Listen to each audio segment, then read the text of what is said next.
The air in the Clath demonstration bay was cold and smelled like ozone and a sharp, metallic fear. High above the main floor, June tightened a bolt on a vibrating coolant pipe, his hands steady inside his work gloves. The roar from below was not a machine. It was a living thing. He looked down on the polished black floor. Surrounded by a shimmering energy barrier was the warbeast. The Clath called it a gorehound. It was the size of a small land vehicle, a nightmare mix of scales and thick, matted fur. Its head was like a lizard's but with the teeth of a wolf, and its eyes glowed a pale, sickly yellow. A thick neural collar was clamped around its neck, blinking with a harsh red light. Every few seconds, the beast would shudder, and the light would flash brighter. A low whine would turn into a snarl, and the creature would throw itself against the invisible wall. The impact made the whole structure hum. Tae-sik, the warbeast handler, stood before a small group of Clath officials. The aliens were tall and slender, with gray skin and large, dark eyes that showed no emotion. They wore sleek gray uniforms. Tae-sik's voice was calm and precise, echoing in the vast space. "You observe the peak of controlled aggression," Tae-sik said. "Its metabolic rate is 200% above baseline. The neural collar suppresses its higher brain functions, leaving only combat instinct." As if to prove his point, the gorehound charged again. It slammed its shoulder into the barrier with a sound like cracking stone. The officials took a small step back as one. The beast bounced off, stumbled, and then circled, its breath coming in ragged, steaming huffs. Drool dripped from its jaws, sizzling where it hit the floor. "It is, however, deeply flawed," Tae-sik continued, a note of disapproval in his voice. "The comm protocols do not function, cannot be settled. It exists only in this state. It is, in their terms, unruly. A weapon that cannot be safely holstered is a danger to its owner." June watched, his tools forgotten for a moment. He was supposed to be fixing the pipe, not watching a military demo. But he couldn't look away. He saw the powerful muscles coiling, the claws scraping grooves into the reinforced floor. He saw the rage. But he saw something else, too. That he saw the way the beast's eyes darted, not just in mindless fury, but towards the exits, towards the shadows, as if looking for an escape. He saw the way its ears flattened, not just in anger, but when the collar's light flashed, a flinch of pure pain.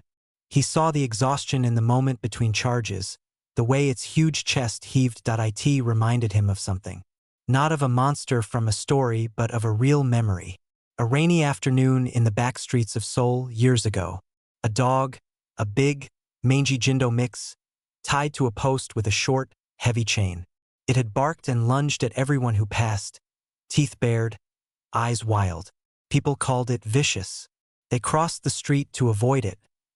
June had been delivering packages for his uncle's shop. He'd seen the dog every day. One day he stopped. He didn't approach. He just sat on the wet curb across the street and ate his kimbap. He ignored the barks.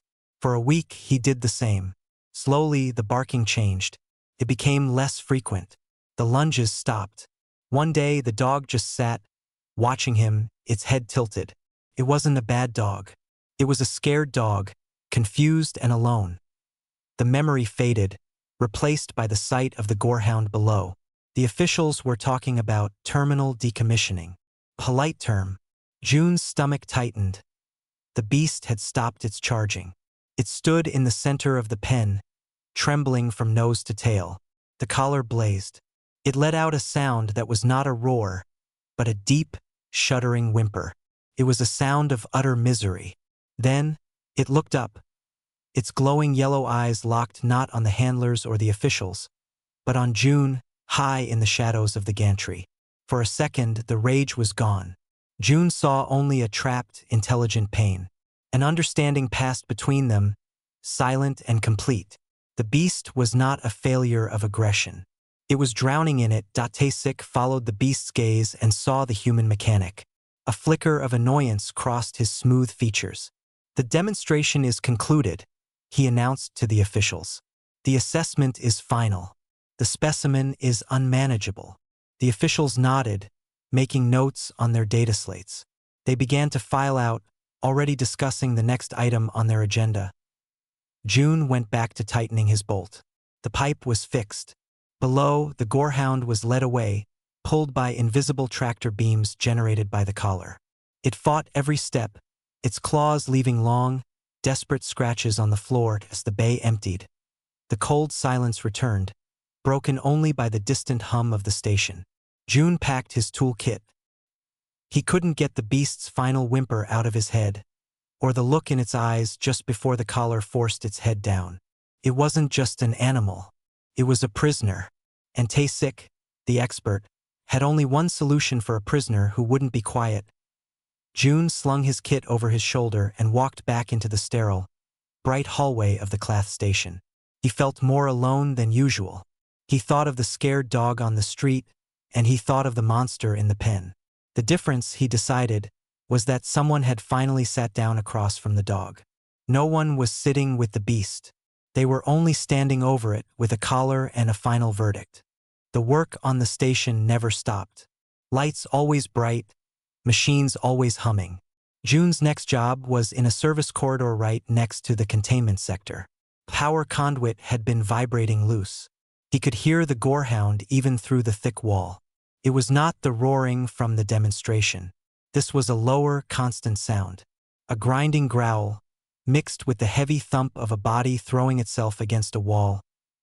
June focused on his work. He used his multi-tool to tighten the brackets holding the conduit. Each thump from the other side made the wall panel shiver slightly. He tried to ignore it. It was not his business. The Clath had their rules. Humans were there to fix things, not ask questions. He finished securing the conduit and opened the access panel to check the energy flow. The readings were normal. As he bent over his scanner, the door to the containment sector slid open with a sharp hiss. Taysik stood there. The warbeast handler looked even more stern up close. His gray uniform was perfectly pressed, not a crease out of place. His large dark eyes focused on June. "You are the human from the observation gantry," Taysik stated. It was not a question. June straightened up and gave a small nod. "Yes, I was doing repairs." "I saw you watching," Taysik said. He took a few steps into the corridor. The door slid shut behind him, muffling the sounds from the beast's cell. "Your presence was noted." "I was just finishing my work," June said, keeping his voice calm and neutral. "That creature you were watching," Taysik said, gesturing with a slender hand towards the wall. "It is not a curiosity. It is not a pet from your home world. It is a weapon, a complex and dangerous biological weapon." "I understand," June said. "I do not think you do," Taysik replied. His tone was cool, like a teacher correcting a slow student. "Its mind is not like yours. It is not like mine. It is built for one thing, conflict. The neural collar does not train it, controls it. It forces the beast's mind into a simple pathway. Fight what is in front of you." June listened. He said nothing. "The problem," Taysik continued, "is that the off switch does not work. The ComState commands cause system errors. This aggression is constant, leaking out. This is what we call unruly. It is a flaw in its design, a fatal one." From behind the wall, another heavy thud echoed, then a sharp, pained yelp. The collar punishing it, June thought. "What does it do when it's not angry?" June asked. The words were out of his mouth before he could stop them. Taysik stared at him. The silence stretched. The hum of the station system seemed to grow louder. "That is a meaningless question," Taysik said finally. "It is always angry. That is its state of being. Asking what it does when it is not angry is like asking what water does when it is not wet. The premise is wrong." "But it must sleep," June said quietly. "Everything sleeps. It enters a low-energy mode when its systems are exhausted. It is not sleep. It is a forced shutdown. Then, when energy levels restore, the aggression returns. There is no in-between." Taysik took a step closer. His voice dropped, not to a whisper, but to a tone of clear warning. "You are new here, human. You see a large animal. You feel what you call pity. This is a dangerous mistake. That pity will get you killed. The creature does not want comfort. It does not want a friend. It only knows how to destroy what stresses it. And right now, everything stresses it. June looked at the blank wall. He thought of the whimper he had heard. He thought of the intelligent pain in its eyes. Perhaps it is stressed because of the collar, June said. Because it is always in pain. Taesik's expression did not change, but his posture stiffened. The collar is the only reason it is still alive. Without it, its rage would be unlimited. It would tear through this sector until it was put down. The collar is its life. Its pain, as you call it, is a necessary control. He moved to the door. It hissed open again, and the sound of growling and thumping poured into the corridor. Taesik paused in the doorway. Your work here is done. Move to the next task on your schedule. Do not linger near this sector. Do not interact with the containment field. Observe the rules. The creature is a broken tool. It will be dealt with soon. Your human emotions have no place here. The handler left. The door closed, cutting off the sounds once more. June was alone in the silent, bright corridor. He slowly packed his tools. Taesik's words were clear. The beast was a problem to be solved, a broken thing to be thrown away. But the handler had answered a question without meaning to. He had said the beast's mind was forced into a simple pathway. Fight what is in front of you. All it knew was to fight stress. June picked up his toolkit. He did not go to his next scheduled job. He walked to the station's small habitation block, where the human workers lived. He needed to talk to Mira. She understood living things that others saw as simple. She worked with plants everyone else ignored. He found her in her small room, reviewing growth data on a screen. Vines grew in a planter under a soft light. They're going to kill it, June said, sitting on the edge of her desk. Mira looked up. Kill what? The war beast. They say it's unruly, broken. Mira listened as June told her about the demonstration, about the whimper, about his talk with Taesik, about the question that made no sense to the handler. What does it do when it's not angry? She repeated softly. She looked at her vines. They said the same about this Cerberus fern, that it was a failed experiment because it wouldn't flower under their high-intensity lights. They were going to compost it. What did you do? June asked. I moved it into a corner, gave it less light, more quiet. She pointed. The fern was lush and green, with 3 small, strange blue buds. It just needed different conditions. It wasn't broken. It was misunderstood. June looked at the fern. He thought of the beast in its bright, loud, painful cell. Always stressed. Always in front of something to fight. Taesik told me not to go near it, June said. Mira gave him a long look. What are you going to do? June didn't answer right away. He thought of the dog on the rainy street. He hadn't been told to help that dog either. He just sat. He didn't approach. He didn't demand anything. He just offered a quiet, non-threatening presence. I'm not going to do anything, June said finally. I'm just going to be there, outside the cell, where it can see me. I'm just going to eat my lunch. Mira smiled a small, worried smile. Just lunch. Just lunch, June said. What can be stressful about that? June's lunch break was exactly 47 minutes. The Clath were very precise about time. Today, he took his food packet and walked not to the common area, but back toward the containment sector. His heart beat a little faster. This was against the rules. Taesik had been very clear, but he wasn't planning to touch anything, or even speak. He was just going to sit. The main entrance to the containment area was sealed, requiring high-level clearance. But there was a secondary service corridor used by cleaning drones. It had a small observation window made of thick, clear material. The window looked into the gorehound's primary holding pen. June stood before the window. The room inside was large, empty, and blindingly bright. The walls were smooth, white, and featureless. In the center of the room, the war beast lay on the floor. The neural collar glowed a steady, punishing red around its neck. It wasn't sleeping. Its eyes were open, staring at nothing. Every few seconds, a muscle in its leg would twitch. Its tail, a thick, scaled thing, gave a single spasmodic flick. It looked like a machine that was powered down but still had a bad electrical connection. June slid down the wall in the corridor and sat on the floor. He opened his food packet. It was a human ration, a bland paste meant for nutrition. But Mira had given him a small container of something from her garden. It was a spicy, fermented cabbage mix. Kimchi. She said it reminded her of home. June mixed it into his paste. The sharp, familiar smell filled the quiet corridor as he took his first bite. Inside the pen, the gorehound's head snapped up. Its ears, which had been flat against its skull, swiveled forward. Its pale yellow eyes locked onto the window, onto June. A deep, rolling growl started in its chest. It pushed itself to its feet, its claws scraping the floor. June did not look at it. He kept his eyes on his food. He took another slow bite, chewing carefully. He made no sudden movements. The beast stalked toward the window. It moved with a stiff, tense grace. It stopped a few feet from the clear barrier. Up close, June could see the details he'd missed from the gantry. The scars on its muzzle. The way one of its ears had a small tear at the tip.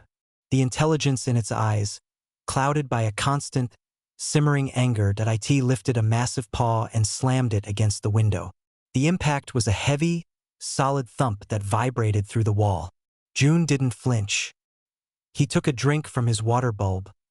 The beast snarled, baring teeth as long as June's fingers. Drool hit the window and sizzled. It slammed its body against the barrier again. Thump. It wanted a reaction. It wanted a threat to fight. June gave it nothing. He just ate. He was a quiet, boring thing sitting on the floor. The attacks continued for several minutes. The beast would charge, snarl, hit the window, and then circle back. June finished half his meal, his posture relaxed. He watched the beast not with fear, but with a calm, distant curiosity. Like watching a storm through a safe window slowly, the pattern changed. The time between charges grew longer. The snarls became less furious, more frustrated. The beast was putting on a show of rage, but it was getting no reward. There was no fear to feed on, no counterattack, just a human eating. Finally, the gorehound stopped charging. It stood panting before the window, its hot breath fogging the surface. Its head was tilted. The growl had faded to a confused rumble. It was looking at June's hands, at the food packet. June had an idea. It was probably stupid. He broke off a small, clean piece of the vegetable from his kimchi mix. He held it up between his thumb and finger, making sure the beast could see it. Then, slowly, he put it in his own mouth and chewed. He made a small, appreciative nod. The beast watched, utterly still. June then took the empty food packet and calmly placed it in a recycling slot in the wall. He gathered his things. His lunch break was nearly over. He stood up. For the first time since sitting down, he looked directly into the beast's eyes through the window. He didn't smile. He didn't frown. He just gave a slow, single nod of his head. A simple acknowledgement. I see you. Then he turned and walked away down the corridor. He didn't look back. The next day, June came back. Same time, same spot on the floor, same food packet. The beast was already at the window when he arrived. It didn't charge. It didn't snarl. It just stood there, watching him sit down. His tail gave one uncertain twitch. June ate. The beast watched, its nose pressed against the window, sniffing at the strange, spicy smell it could not identify. Its eyes followed every movement of June's hands. The red light on its collar blinked rhythmically. On the third day, something different happened. June was halfway through his meal when a small, glowing maintenance drone floated into the service corridor. It was a simple, round machine, scanning for dust or damage. The drone hummed past June, heading toward the window. The gorehound inside saw it. His body tensed. June held his breath, expecting an attack. The beast's head tracked the drone as it moved along the outside of the window. Its ears were perked up. Its lips were not pulled back in a snarl.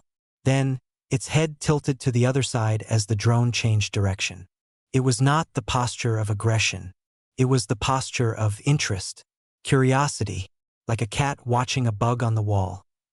The drone finished its scan and floated away. The beast's eyes followed it until it vanished around a corner. Then, slowly, its gaze returned to June. The anger in its eyes had softened, just a little, replaced by a tired confusion. June finished his food. As he stood to leave, the beast made a sound. It wasn't a growl. It was a low, soft chuff of air. Then it turned and walked back to the center of its bright, empty room. It lay down with a heavy sigh, its head on its paws. Its eyes still on June. June walked back to his repair duties.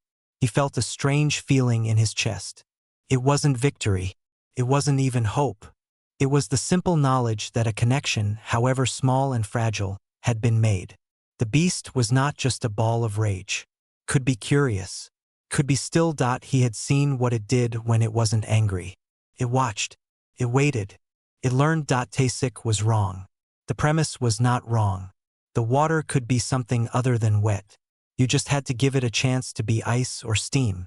The station's calm was a lie. It was a mask over a constant thrum of energy, vibration, and sound.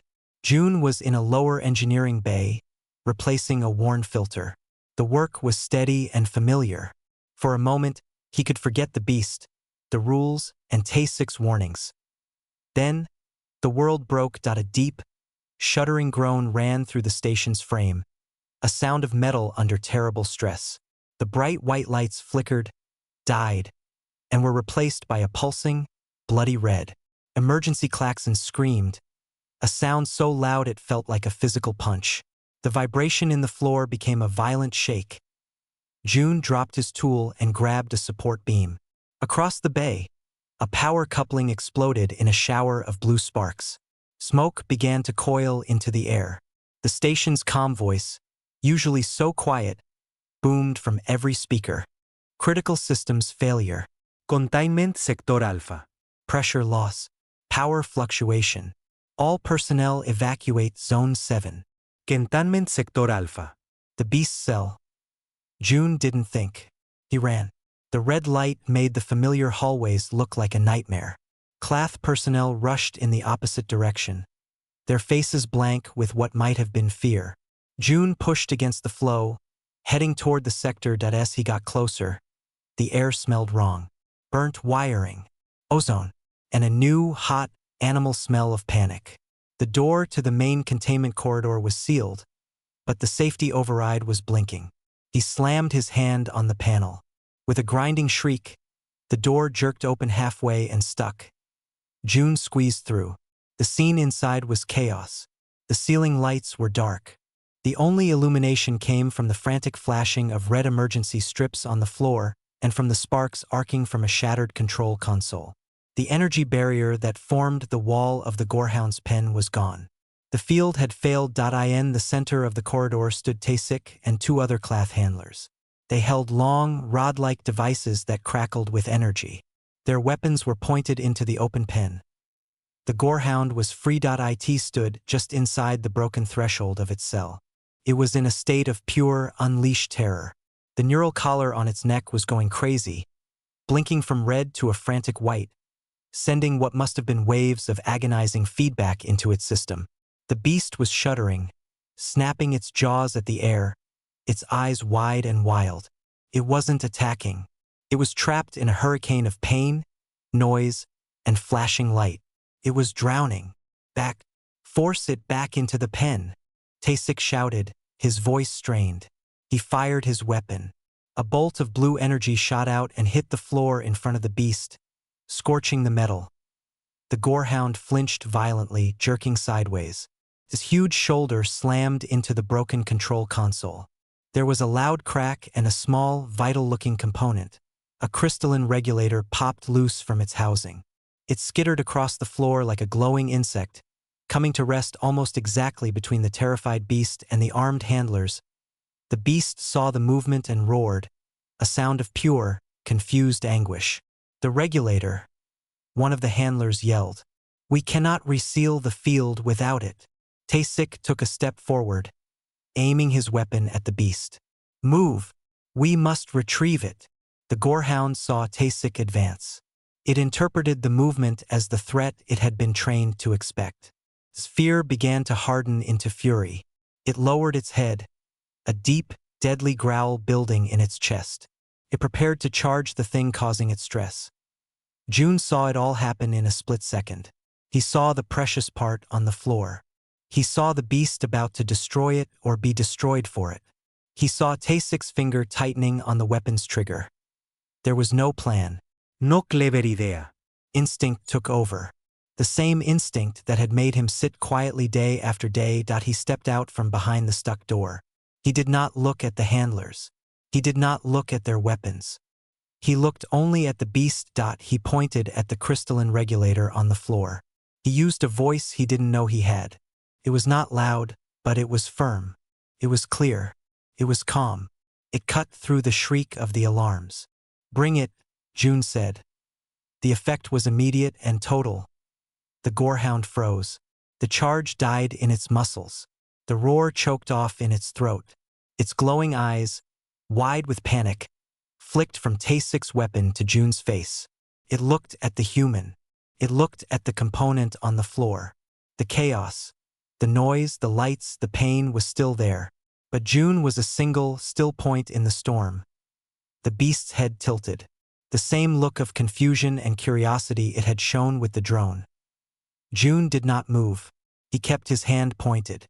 "Bring it," he repeated, his voice steady. The beast took one hesitant step forward. The handlers gasped, raising their weapons. June shot them a sharp look and gave a single, fierce shake of his head. He turned his attention back to the beast. Slowly, carefully, the gorehound lowered its massive head. Its jaws, which could crush metal, opened. With a delicacy that seemed impossible, it closed its teeth around the crystalline regulator. There was no crunch, no crack. It lifted the component from the floor. It took 2 steps toward June. The world had shrunk to this. A beast, a man, and a fetched object. It stopped in front of him, its hot, panting breath washing over him. It looked up at June, the regulator held gently in its mouth. Very slowly, June held out his open hand. Palm up, the beast dropped the delicate component into his hand. Its wet nose brushed his skin. It was not an attack. It was an offering. Then, its tail gave a single, hesitant, but unmistakable wag. Silence fell. Not a true silence, for the alarms still screamed and the lights still flashed. But in that corridor, among those beings, there was a perfect, stunned silence. The cloth handlers stared, their weapons now hanging loosely at their sides. Tasek's mouth was slightly open, his large dark eyes wider than June had ever seen them. June closed his fingers around the regulator. It was warm. He looked from the part in his hand to the beast, which was now sitting back on its haunches, looking up at him, waiting. The unruliness was gone. In 20 minutes of system failure and panic, it had vanished, replaced by a simple, executed command, a connection made solid. June had asked what it did when it wasn't angry. Now everyone had the answer. It fetched. The alarms stopped. The emergency lights stayed on, bathing everything in a steady, dull red. The only sound was the faint crackle from the broken console and the heavy, panting breath of the gorehound. June stood with the warm regulator in his hand. The beast sat before him, its eyes fixed on his face. The frantic white blinking of its neural collar had slowed to a confused, pulsing amber. Tasek was the first to move. He lowered his weapon completely. He took a step forward, then stopped, as if the air had become thick. He looked from the beast to June and back again. His expression was not anger. It was utter disbelief. "How?"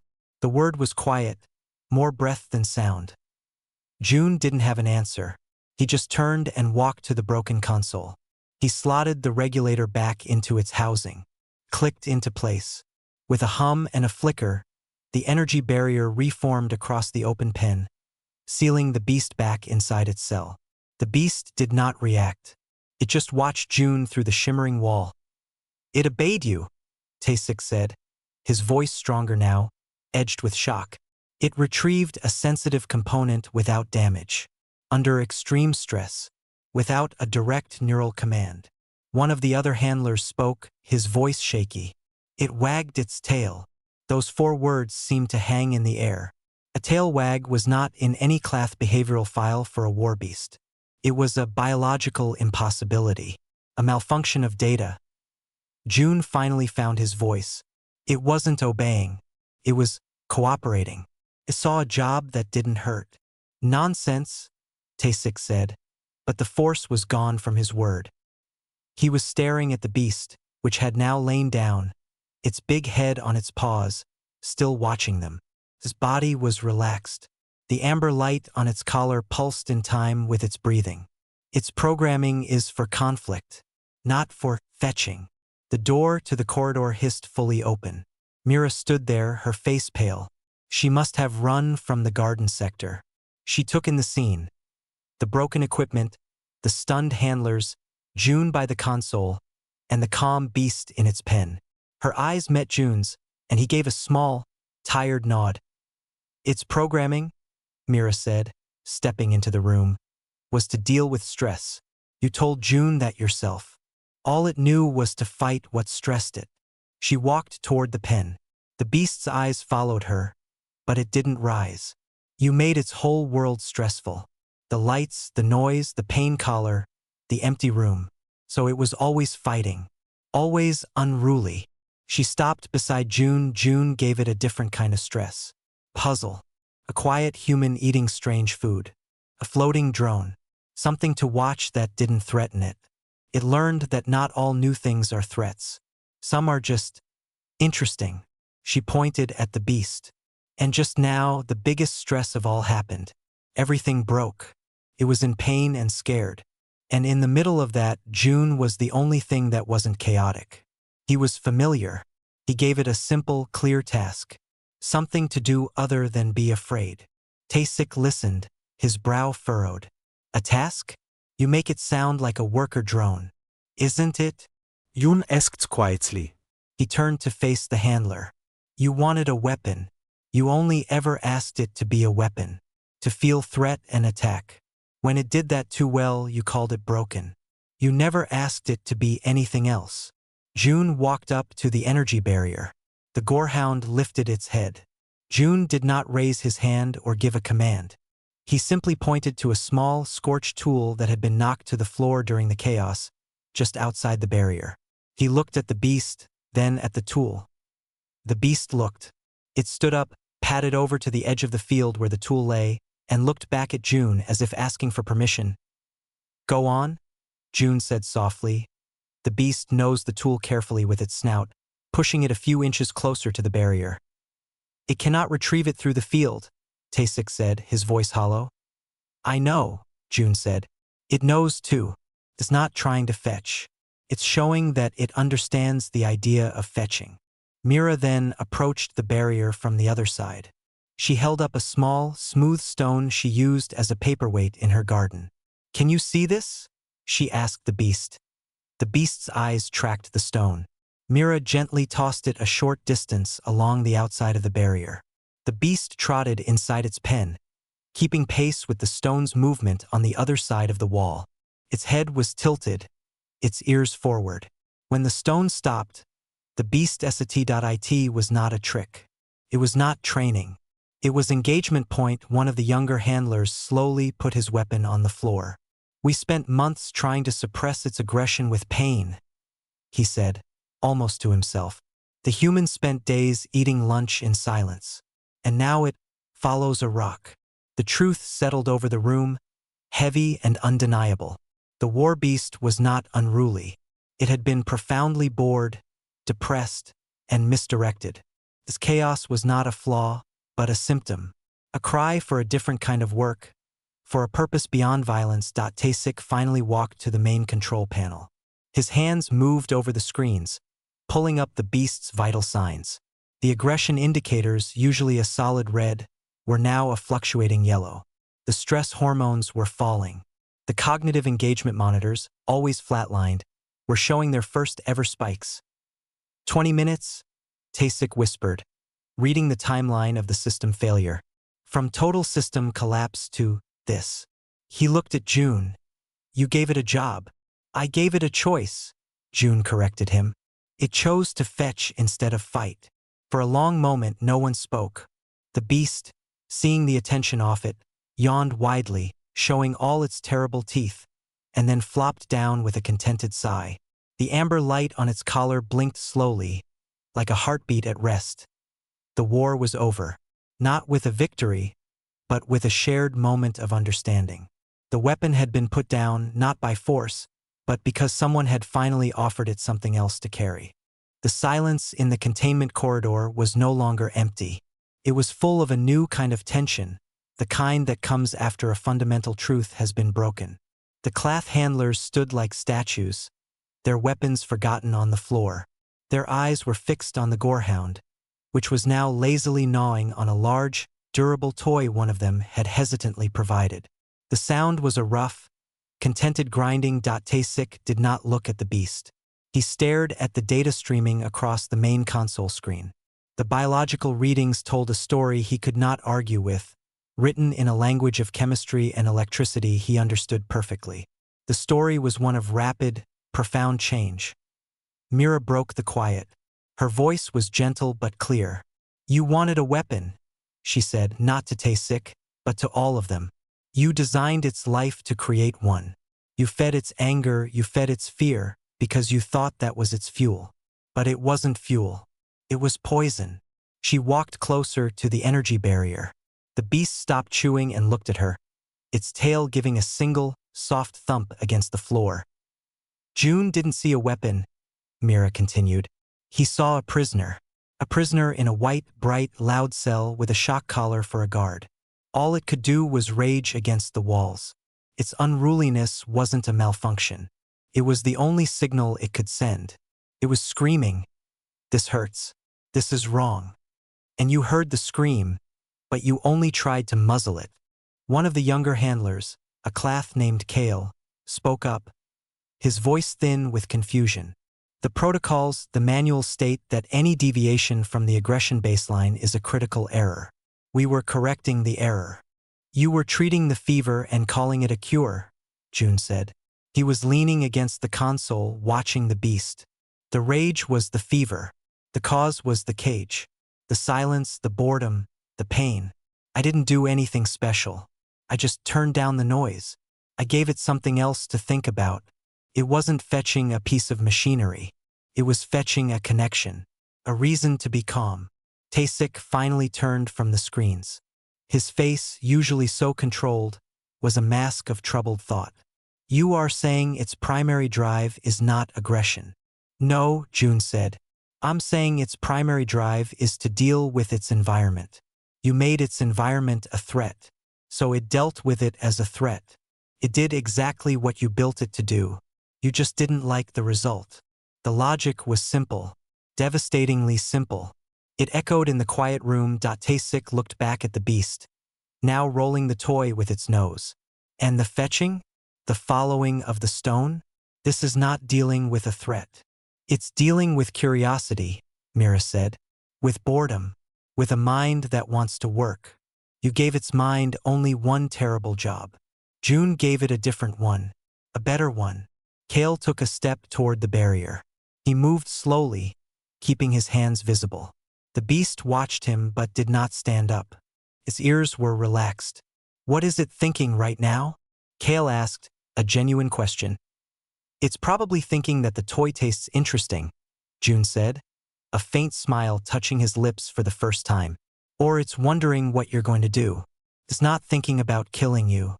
The thought isn't there because you're not giving it a reason to think it." Taysik walked over to stand beside Kale.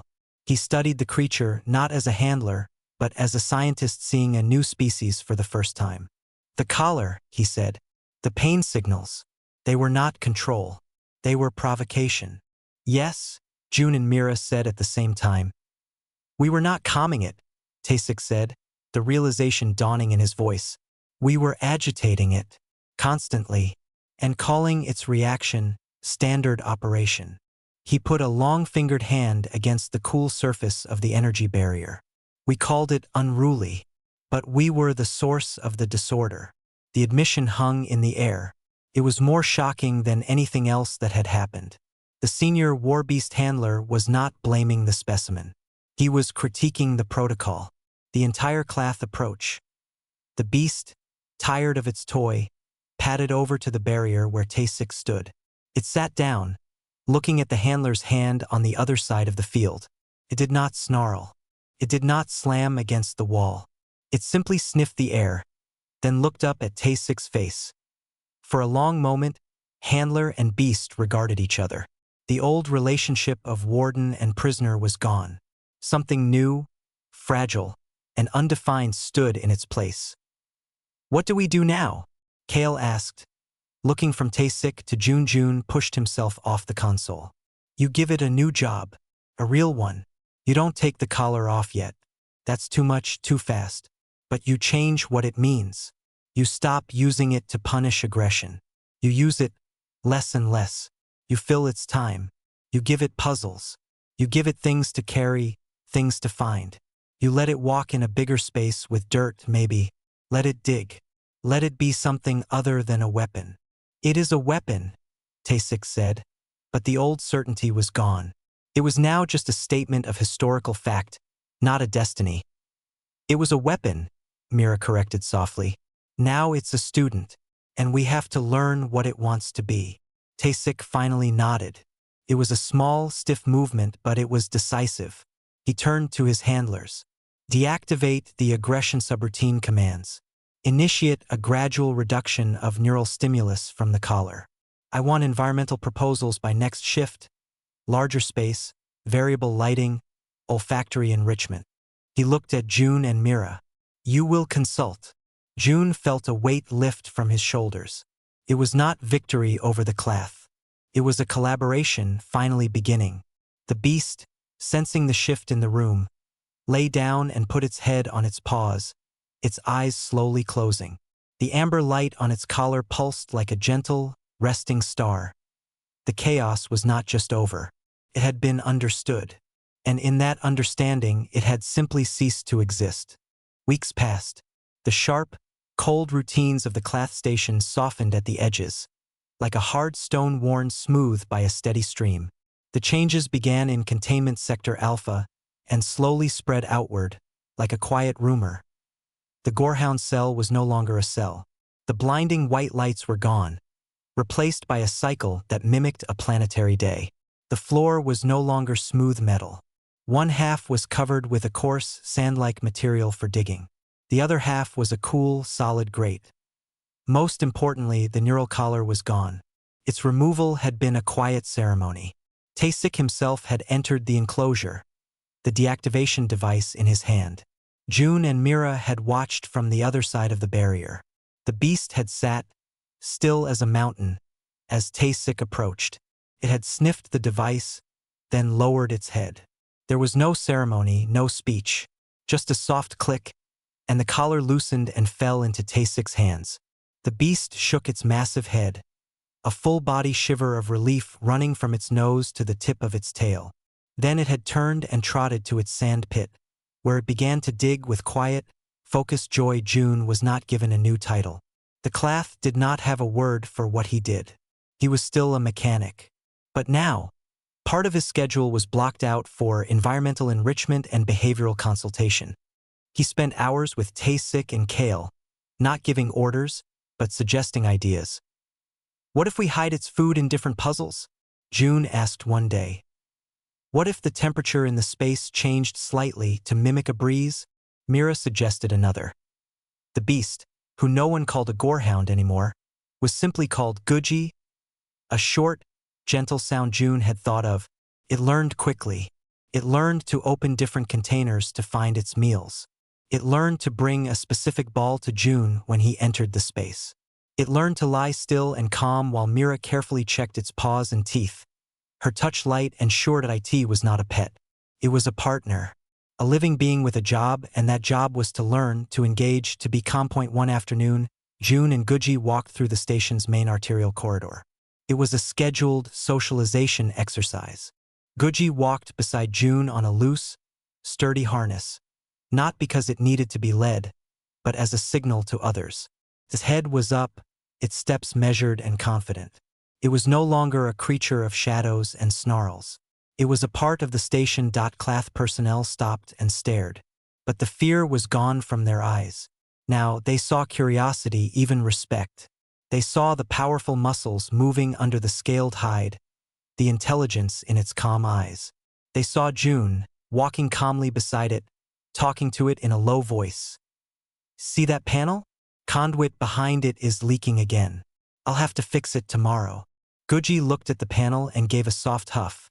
As if it understood. Taesik watched them from an intersection. He stood with his data slate, no longer recording aggression metrics, but engagement levels and problem-solving times.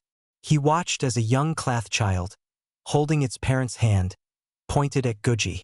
The beast turned its head and looked at the child. It did not growl. It slowly blinked its large yellow eyes. The child blinked back, then smiled. Taesik looked down at his slate. The old manuals were still there in the archive. The chapters on unruly specimens and terminal decommissioning. They were relics now, a record of a profound misunderstanding. New protocols were being written, with June and Myra's names listed as co-authors. The principles were simple: engagement over enforcement, purpose over punishment. June and Guji arrived at their destination, the entrance to the hydroponic gardens. The door slid open, and the warm, damp smell of green things washed over them. Mira was inside, pruning leaves from a vining plant. "Your gardener is here," June said. Guji walked in and went straight to a large, empty planter filled with soft soil. This was its final job of the day. With careful, deliberate pause, it began to dig a deep hole. It was not a frantic, destructive dig. It was a slow, purposeful activity. When the hole was deep enough, it lay down in the cool earth with a sigh of pure contentment. Half buried, watching the leaves sway under the grow lights, Mira walked over and sat on the edge of the planter, her hand resting on Guji's head. June joined them, sitting beside her. For a while, no one spoke. The only sounds were the hum of the lights, the trickle of water, and Guji's peaceful breathing. Taesik appeared in the doorway. He did not enter. He simply observed. He saw the former war beast, asleep in the dirt. He saw the human botanist and the human mechanic, sitting quietly beside it, not as handlers but as companions. He saw the peace. This was the true outcome. Not a controlled monster, but a creature that had found its calm. Not a master and a weapon, but a circle of understanding. The chaos was not just over. It had been forgotten, replaced by a routine of quiet purpose. The unruly beast was a myth. Guji was real. It liked to dig. It liked to solve puzzles. It liked the smell of June's kimchi and the sound of Myra's voice. It liked to fetch. June looked at Taesik in the doorway and nodded. Taesik nodded back. There were no words needed. The proof was lying in the planter, dreaming of whatever quiet things such a creature dreams of. The war was over, and the victory was this simple, everyday peace.